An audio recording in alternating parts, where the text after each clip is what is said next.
There's a moment towards the end of episode 4 of season 4 of The Chosen that has left people so confused. As Jesus sees Zebedee pressing olives, he gets deeply emotional. It's almost as if he's suffering. Now, Jesus has just come from a really intense and painful conversation with his disciples, but this emotional moment in front of the olive crusher seems to be about something more, something deeper. And what I want to show you is how the entire episode, and even the scripture itself, has been leading up to this moment. Because this is a huge turning point in the Gospels. And if we don't understand this moment, then we're going to really misunderstand some of the things that are yet to come. But first, if you love learning insights about The Chosen and want to see connections between the show and the Bible that will transform the way you watch it, then click the link above and down in the description and download my free resource called 7 Biblical Secrets Hidden in The Chosen. This will show you connections to scripture and the first century world of Jesus that are present in the show, but most people don't notice. We've packed a whole lot of information into a really small package, just like this video. Speaking of, let's dive in. In the last episode, Jesus had an intense argument with religious leaders and made reference to the signs of Jonah and the Queen of Sheba, something that comes directly from Luke 11. Now, one of the things that stands out about these two references is that they are references to Gentiles.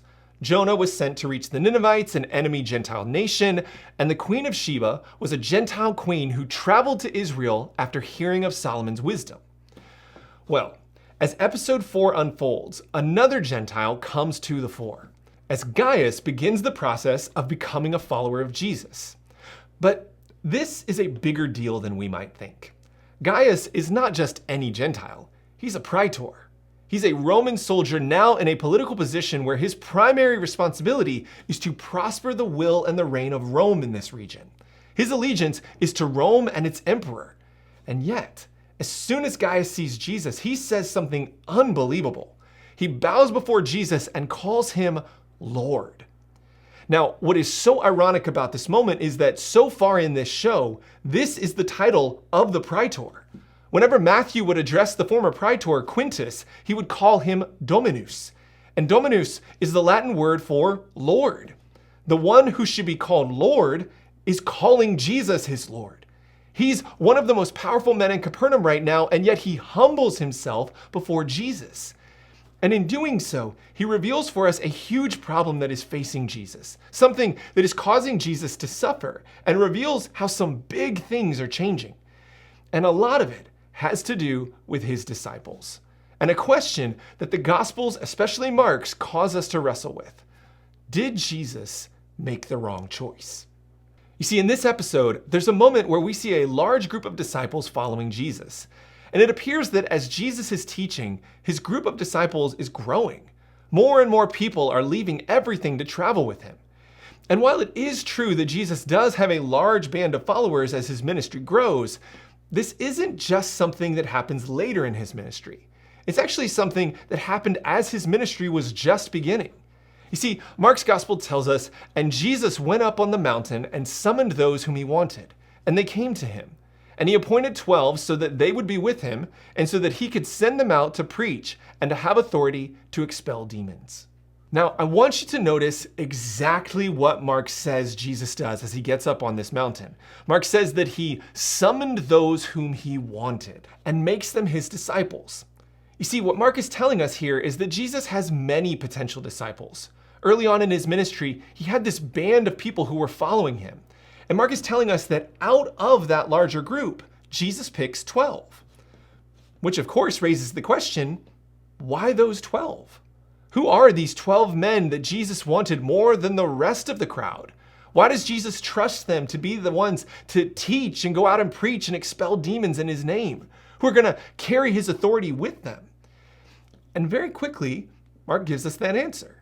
He says, and he appointed the 12, and to Simon he gave the name Peter, and James the son of Zebedee, and John the brother of James, and he gave to them the name Boanerges, that is, sons of thunder, and Andrew and Philip and Bartholomew and Matthew and Thomas and James the son of Alphaeus and Thaddeus, and Simon the Zealot, and Judas Iscariot, who also betrayed him. Now, it's safe to assume that as the Gospels were spreading, the people hearing this account would have been familiar with at least some of the names of the disciples. right? They might have met Peter, or Thomas or Andrew might have been the one to bring the gospel to their community. So those names would automatically have evoked some memories or assumptions as people heard them being read. But for others who heard this gospel for the first time, all of these names would have been new.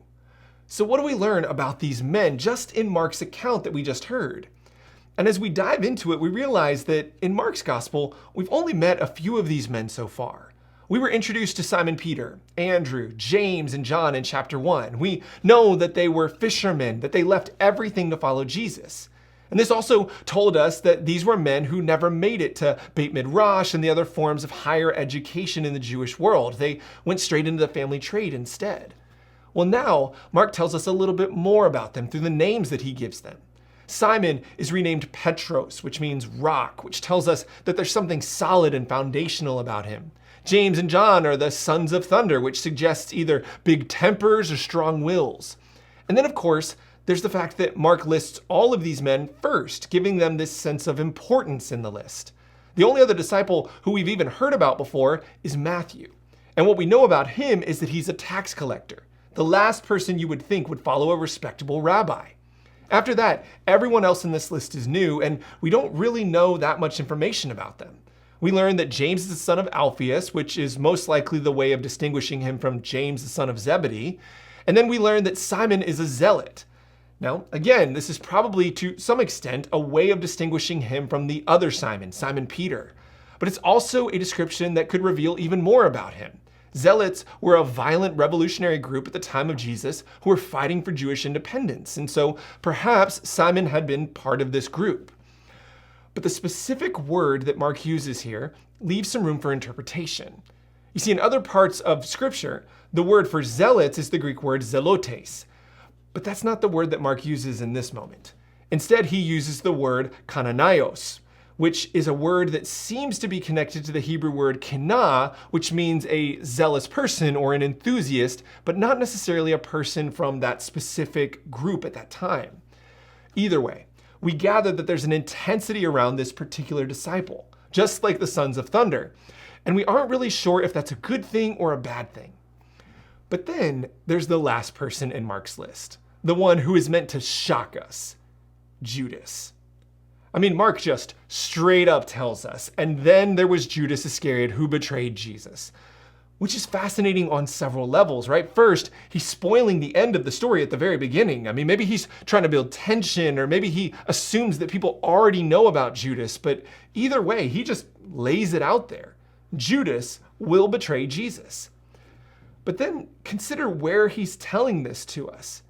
He's telling it to us in this list of select disciples. Mark just told us that there was this large crowd of people who wanted to follow Jesus, but only 12 men were picked. And among them is one who's going to betray Jesus. And what becomes so clear in this list is that it's not a prestigious group of men.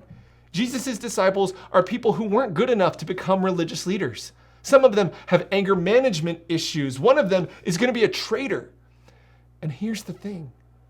They know this. They know the religious leaders didn't want them.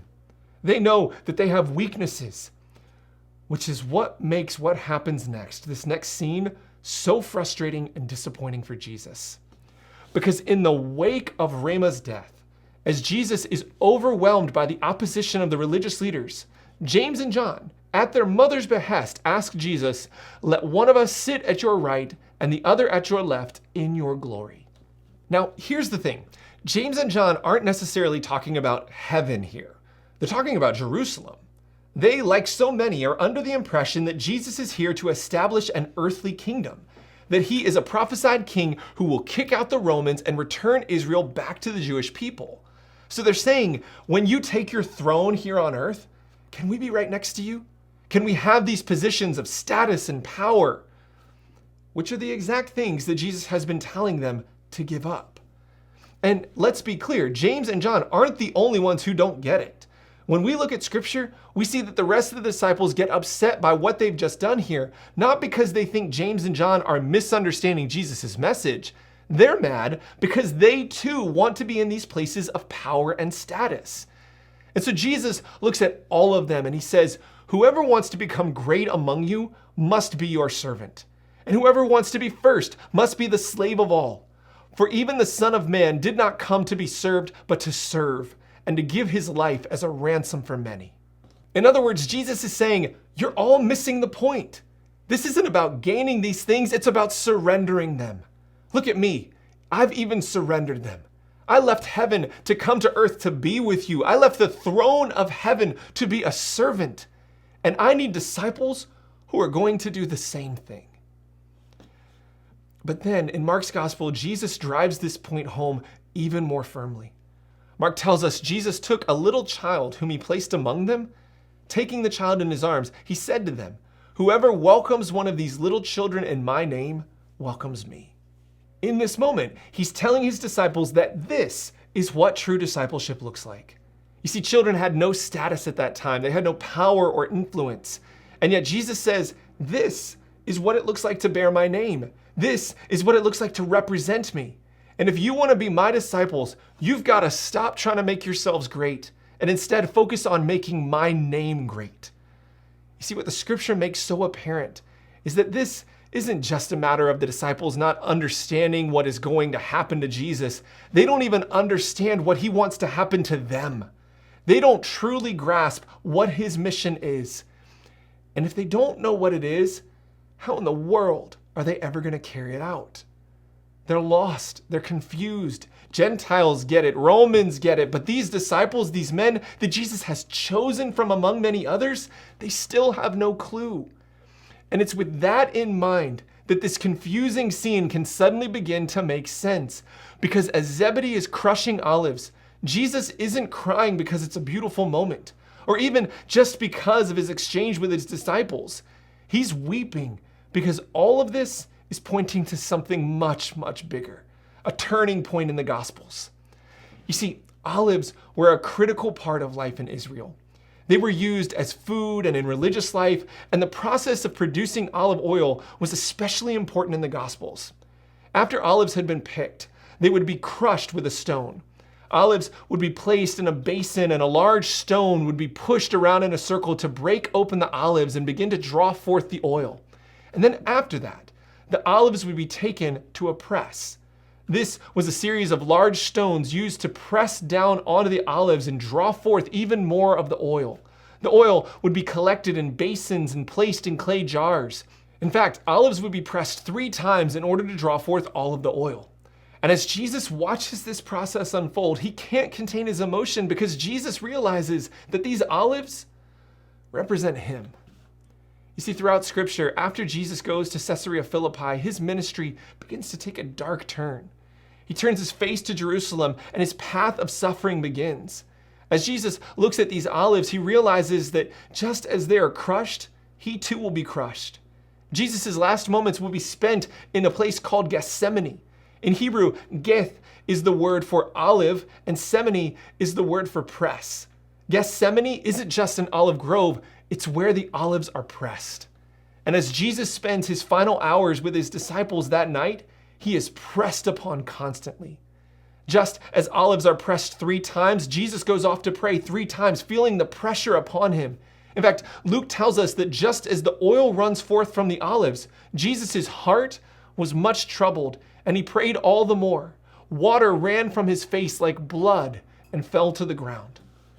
You see, in Israel, kings were anointed with oil as part of their coronation, but here, Jesus is anointed in his suffering, soon to be crowned with thorns, sacrificed for all. And throughout it all, he is so alone. You see, as Jesus looks at this press, he isn't just broken because of the suffering ahead of him. He's mourning the fact that he will be doing all of this alone, that his disciples can't drink from the cup that he will drink, suffer the pain that he will suffer. They don't get it yet. When he suffers in the garden, they will fall asleep. When he's taken away as a prisoner, they will run. And the realization of this path that lies before him is agonizing.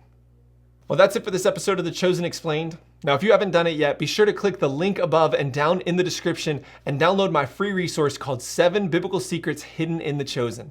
And if you'd like to see even more videos breaking down episodes of The Chosen, then just click this link right here. Thank you so much for watching. Have a great week, and we'll see you next time.